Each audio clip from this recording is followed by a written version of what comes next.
Hey there, Rhoda here. Welcome to my craft room. In today's video, I'm going to show you how to do a specimen slide tag flip. And this is what it is. It flips up. It has a big belly band here, and you can slide a huge journal card under it. You have the slides, which are the tags, and they go in here, and they're made with acetate. So they look like an actual glass slide. And then you can put numbers or whatever on the outside here and decorate this up. This is for my ideas journal. It actually will go into your journal here. You just glue the whole thing down, and I'll show you what that looks like here.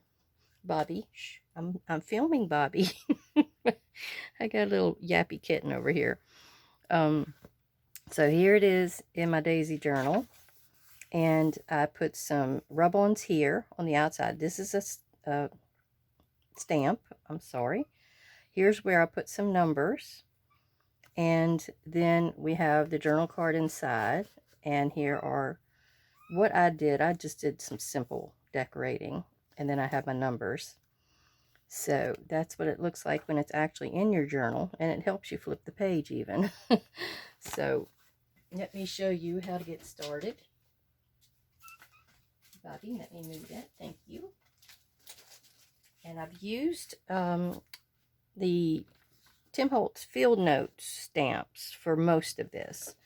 This is where I had stamped before some envelopes, and I stamped, and it looked so good, but I didn't want to have to do that again. So I took a piece of my coffee dyed paper, and I just did a random stamping, and they go every direction. So no way is right side up. If you see one in particular on there, you want to be a feature one, you can put it in that direction if you'd like to. But this I'm going to use and use and use. So what I did was I ran it through my copy machine over there and made a on cardstock. I made a piece on cardstock. Now, unless you can find yourself a two-sided paper to be your front flap, then you're usually going to have three pieces. And the front and the back piece are both 7 3/4 by 4.5. So the middle piece is the only one that's 4.5 wide like the others, but it's 8.5 tall. So you can get this hinge in there, because this hinge is what's going to hook everybody together. So what I did, and my first video didn't work out. Novice. Anyhow, so what happened is I glued my front page down to my back of the front page that has the hinge on it.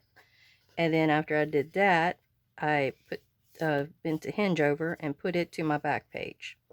So I chose to only round the front corners, but you could round all four. You can leave all four with a point. It just depends on what you want to do. I also did a little bit of inking along the outside edge so you can kind of see it. Now the next part was to show you the pockets.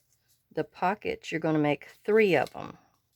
And they are 2 3/4. This is actually folded already. It's 2 3/4 wide by 4.5 long. And what you're going to do is you're going to make 1/4 of an inch score and fold those under. And you always want to remember to try to fold under the sides and then the back later, because that's the part that the tag is going to butt against, and sometimes it won't go in there flush. So what we're going to show you here is I used the punch out pieces to be my subject for my slide. Instead of doing the circles like I did in the other one, I said, well, you know, my old slides that were on my microscope set, they were always square. And that was always fascinating to do. I love signs. I've always have. Okay, let's see. We are going to start assembling here. I have the pockets to go in first, and I also have myself a belly band to go up here in the top. So let me do that first, because that's the easy part. And it could be 7.5 by 1.5 is what I have here for my belly band. But it could be a little longer. It can go up to the crease if you wanted, or it doesn't have to. Sometimes it's a wary situation if you get too close to the crease, and then it won't bend right. So I'm going to keep mine just a tad shorter. There we go. Now all I need to do is come back, and I have it over here ready to go, is to make me a centerpiece here to go with my storyline. Alright, so we've got our 3 pockets, and I used a piece or alcohol ink marker to deaden that white in there, and then I'm going to put these down. And this is another situation eyeballing it. So what I usually do is I'll put my first one in here really, really close to the top, at maybe 1/4 of an inch. It may be less. And then I think it's about 1/4 of an inch, yeah, in between each one. So if you go with 1/4 of an inch, you'll be good. So we're going to go and glue this one. And back to my science. I'm a sort of a science geek, not a full-fledged one, but I always loved anything to do with science and microscopes and the world in general. And you want to try to get your edges here even. So we're going to hold that down for just a tad. Yeah, dinosaurs, clouds, rock layers, shells. It's never ending. The moon, the stars. I guess I was just a curious kid. And I love puzzles of any sort, so that must have been what got me into genealogy, because it's what they call a bug. A bug is biting you, and you never get the antidote. So even though I've kind of slowed down, because you do have moments when you have to take a breather from your genealogy, then you can get back into it full force later. But it's fun. It's fun to find out your family history. And then, as you can see with one of my last few videos, I love puzzles because I did a puzzle pocket. They're fun too. I mean, you want to do as much as you can while you're here in this world and have fun doing it. That's why crafting and junk journaling are so interesting, because there's nothing new.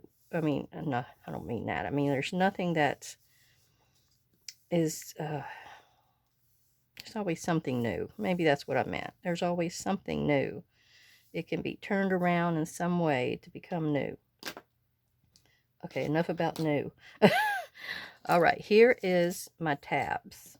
And the way I usually do my tabs is I have this little template that I made.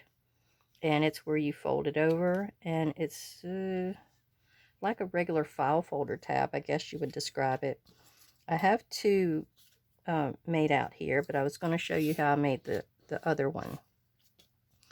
And I'll usually just take it, and this piece of, it's 2 inches. So each side of my tab will be 1 inch. And I use that crease I made in the center. Oh, I've already drawn it on there. But what I'll do is I'll draw around the outside edge of one side, and then I'll fold it. And then I've got my scissors to follow my line, and I just kind of go like that.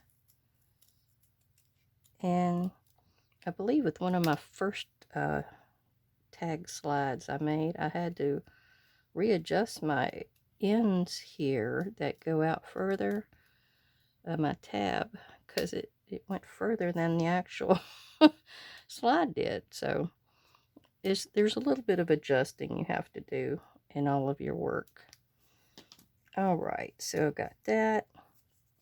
I did a little bit of ink dusting on the other two, so I just well do this one.